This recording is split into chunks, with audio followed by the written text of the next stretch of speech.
using our power adapter. Yan. Saksak lang natin.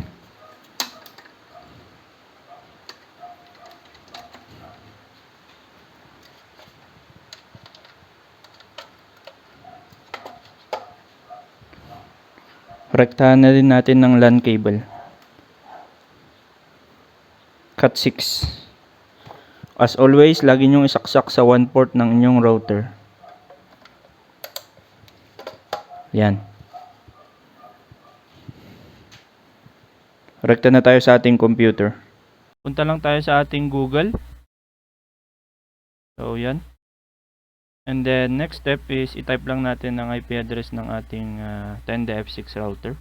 192.168.0.1. So, pwede nyo rin tong gawin sa inyong phone. Kung phone lang yung available sa inyo. O yan.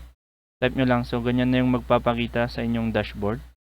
So, ang pipiliin natin as always is yung DHCP or Dynamic IP address, no? And dito magpapakita din yung wifi name.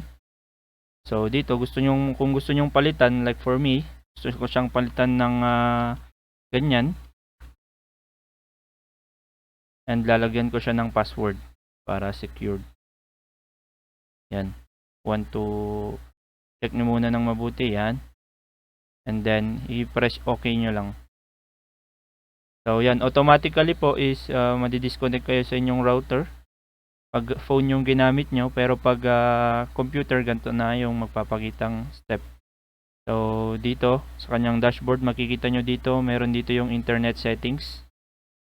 So yan, naka-router mode siya and DHCP. So sabi niya connected, you can access the internet. So may internet na po ang inyong router. Dito naman sa wireless settings, dyan dito magpapakita yung wifi name.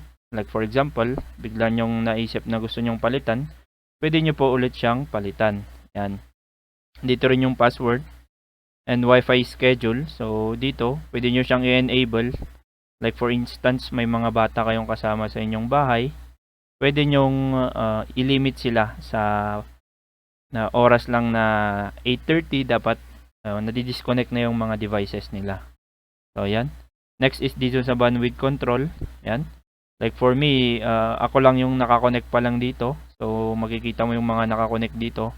Kaya malalaman mo din kung may mga ibang taong nakiki-connect sa router mo. So yan.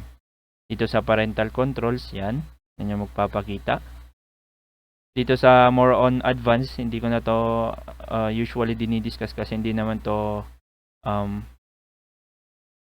usually importante. So ang main focus lang natin dito is kung paano siya i-configure. So ganun lang siya i-configure.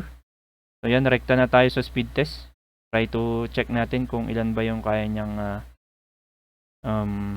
speed. So yan. So yan, tingnan natin kung ilan yung kaya niyang maabot. So yan, meaning yung ping namin is 7. So kaya niya ng 90 Mbps ng download speed. Yan, 93 yung download speed niya.